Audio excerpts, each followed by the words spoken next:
India அமெரிக்காவிடம் அடிபணிந்தது. Narendra Modi அவர்கள் ட்ரம்பிடம் மண்டியிட்டார் அப்படின்லாம் சொல்றாங்க இல்லைங்களா? அவனுங்களுக்கு தாங்க இந்த வீடியோ. ரஷ்யா கிட்ட போயிட்டு இந்தியா என்ன வாங்குறது அமெரிக்கா சொன்னனால கிடையாதுங்க. இந்தியா யார்கிட்ட கச்சா எண்ணெயை வாங்கணும் அப்படின்றது இந்தியா தான் முடிவு பண்ணும் அப்படின்னு சொல்லிட்டு இந்தியாவுடைய அபிஷியல்ஸ் நெத்தி அடியா பதில் கொடுத்திருக்காங்க.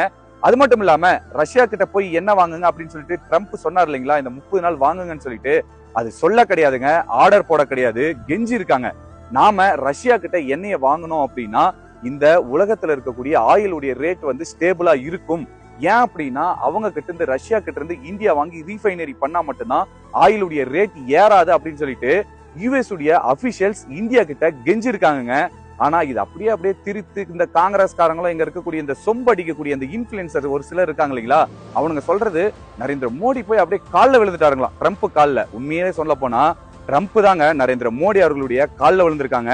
இந்த வீடியோவை அனுப்பி இப்படி எல்லாம் போய் பேசிட்டு இருக்காங்க இல்லைங்களா, அவங்களுக்கு செருப்படி கொடுங்க.